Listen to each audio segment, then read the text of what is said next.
No vídeo de hoje nós vamos fazer uma viagem insólita. Uma viagem praticamente impossível. E eu digo praticamente impossível porque o autor do livro que nós vamos falar hoje, ele escreve tão bem, com tantas questões físicas, científicas, plausíveis, que deu até vontade de eu mesmo fazer essa viagem. Buenas, pessoal, sejam todos bem-vindos à Dimensão Literária. Meus amigos e minhas amigas, no vídeo de hoje nós vamos fazer a resenha leiga do livro, olha que maravilha, Viagem ao Centro da Terra, do autor Júlio Verne. Mas antes da gente conversar sobre essa história muito bem escrita, como eu comentei, com teorias muito interessantes que quase realmente me fez vontade de montar uma expedição rumo ao centro da Terra, eu convido vocês novamente aí a se inscrever no canal e curtir esse vídeo para ajudar o canal a crescer aqui na plataforma do YouTube. O curtir de vocês, o compartilhar o vídeo, o comentário, a interação como um todo é extremamente importante para que o YouTube, e eu fiz essa pausa dramática, para que o YouTube, porque para falar muito rápido isso, para que YouTube, para que o YouTube, eu acabo me atrapalhando. Então, para que o YouTube possa entregar esse conteúdo para mais pessoas que gostam de literatura, de livros, de histórias, de entrar nesse universo cinematográfico mental. Que belo resumo que eu fiz agora da experiência de se ler um livro. Bom, pessoal, vamos então agora adentrar efetivamente a história, conversarmos um pouco sobre do que trata o livro e o que eu achei da leitura do livro Viagem ao Centro da Terra. Lembrando que essa edição que eu tenho aqui é a edição da editora Príncipes. Príncipes? Uau, digno. Um livro Príncipes para um rei. Quanta besteira. É uma edição simples, o livro é brochura, tem até umas orelhinhas aqui, eu acho bem bonitinha essa edição, tem umas capas bonitas. Eu já mostrei pra vocês o box, né, onde estão todos esses volumes das Viagens Extraordinárias de Júlio Verne. E aqui está o segundo livro que eu li desse box. O primeiro foi A Volta ao Mundo em 80 Dias, um livro muito bacana. Tem resenha leiga aqui no canal. Vou ver se eu consigo inserir o card aqui para você assistir. Se eu não conseguir, basta pesquisar ali Dimensão Literária, A Volta ao Mundo em 80 Dias, resenha leiga, e estará lá um belo vídeo feito por esta bela pessoa para vocês, meus belos e belas inscritas aqui no canal. Pois bem, vamos lá, sem enrolação, vamos começar. A história Viagem ao Centro da Terra acontece no século XIX, mais precisamente no ano de 1863. Uma época muito boa. A gente podia andar na rua sem se preocupar em ter o celular roubado. Naquela época os carros eram tão potentes que a gente enxergava a olho nu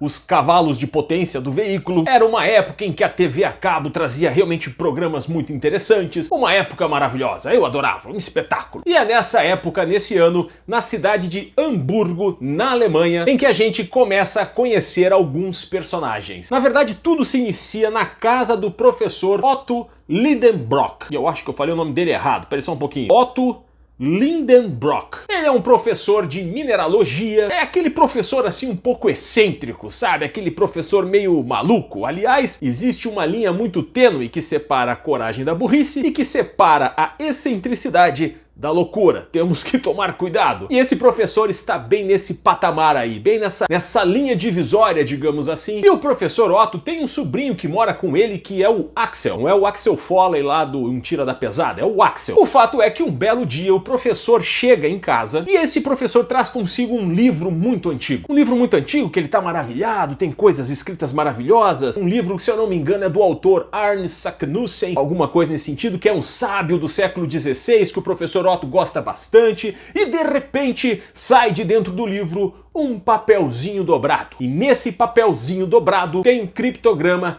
feito por este sábio. Escrito por este sábio. E aí o professor Otto fica maluco. Isso aqui, o que será? Oh, deve ser algo muito importante, senão ele não teria criptografado a mensagem. E aí ele começa a pesquisar, a desenvolver, a estudar aquele criptograma. E num determinado dia, num determinado momento da história, eles conseguem, o professor Otto, junto com a ajuda do seu sobrinho, o Axel, eles decifram a mensagem que está naquele papelzinho. Essa mensagem diz que esse sábio descobriu a entrada para o centro da Terra. A portinha de entrada para o centro da Terra. E essa portinha ficava na base de um vulcão desativado chamado Sneffels, que ficava na Islândia. Ou melhor, que fica na Islândia. O professor Otto ficou perplexo, ficou muito animado. Ele disse: eu preciso fazer uma expedição à base desse vulcão desativado, inativo, e realmente ver se eu consigo encontrar esta portinha para entrar no centro da Terra. E o Axel, temeroso, não queria ir porque ele já estava de casamento marcado, e ele disse, eu vou casar, eu não quero ir para lá, isso é uma missão suicida, e o professor estava animado, e no fim das contas o professor consegue convencer o Axel a ir com ele nessa expedição. E aí está montado então o enredo da história. Vai mostrar toda a viagem deles lá da Alemanha até chegar na Islândia e essa aventura meio maluca de localizar o acesso à entrada para o centro da Terra. E quando eles chegam lá na Islândia, é importante falar isso, eles contratam os serviços de, olha, eu chamaria de um super-herói. Eu estou falando do Hans. Se você leu o livro Viagem ao Centro da Terra, você sabe que o personagem Hans, ele não é um ser humano comum. Ele tem superpoderes, não é possível. O Hans é o tipo do cara que você quer ter por perto numa expedição dessas, porque ele entende de tudo que tá acontecendo e ele é um ser misterioso. Ele fala pouco, ele praticamente concorda com tudo que o professor pede, ele não questiona nada. Quem questiona esse papel é do Axel, o sobrinho, que fica volta e meia falando com o professor, não, professor, nós vamos morrer, se fizer isso não vai dar certo. E o Hans, a única coisa que faz é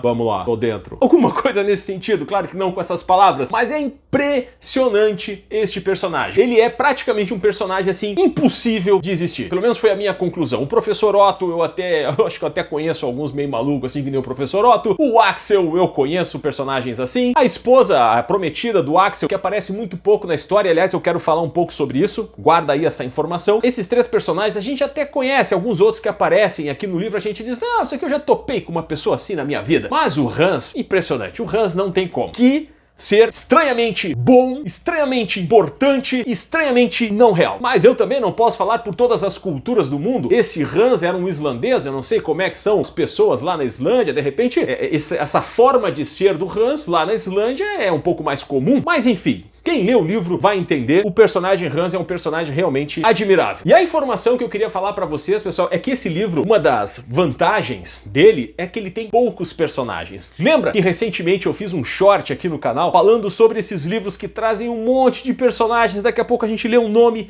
e pensa, caramba, quem é esse aqui? Esse aqui sofreu um acidente, ele é pai, é sobrinho, é tio. A gente não sabe, a gente fica meio perdido, às vezes tem que voltar um pouco na história pra recapitular, pra relembrar quem é aquele personagem. A vantagem dessa história, assim como A Volta ao Mundo em 80 Dias, é porque são poucos personagens. Aqui são 3 personagens principais: o professor Otto, o seu sobrinho Axel e o companheiro de viagem, o Hans. Os outros aparecem muito pouco na história e não é difícil lembrar deles porque, assim, quando eles aparecem, eles têm praticamente o início, meio e fim naquele capítulo em que eles aparecem. Os 3 personagens que vão quase do início até o fim são esses 3 que eu falei. Uma questão que eu fiquei aqui pensando, matutando quando eu li esse livro, foi com a questão do professor Otto. O professor Otto, ele é um professor excêntrico. Ele é aquele professor, é aquele tipo de pessoa que a gente ou se apaixona por ela, ou a gente detesta ela. Ou a gente se apaixona pela paixão que o professor Otto tem pela ciência, ou a gente acha que esse cara é meio maluco e o melhor seria se afastar. Me lembrou o professor Emmett Brown do filme De Volta para o Futuro. Eu lembro que quando eu era pequeno, eu vi esse filme do De Volta para o Futuro e eu pensava comigo, uau, seria muito legal ter um amigo que nem o professor Emmett Brown, um cientista maluco,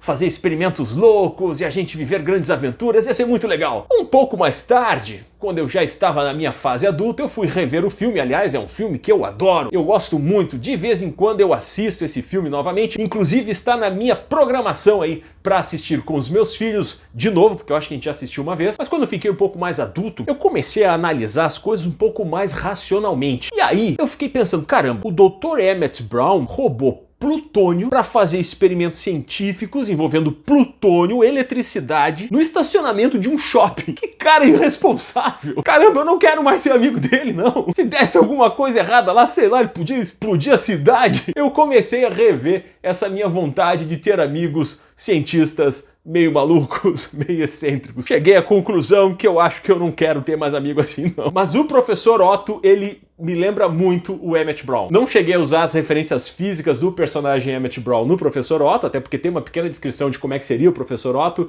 e não bateu muito, mas assim, a personalidade me deu a entender que são muito parecidas. Uma questão que eu achei muito legal e eu tô achando muito legal, eu achei muito legal e eu estou achando muito legal nos livros do Júlio Verne, é que ele traz explicações científicas para muitas coisas. Lembra que no início do vídeo eu falei para vocês que ele explicou tão bem as razões possíveis de se chegar ao centro da Terra e realmente despertou em mim aquele lado meio louco de repente, pô, será? Será que dá? Será que não seria possível? Porque realmente o Júlio Verne tem essa habilidade de fazer a gente se interessar pela ciência, se interessar por esses assuntos. Ele cita no livro, só um exemplo, o aparelho, eu vou até ler aqui, o aparelho de Ruhmkorff.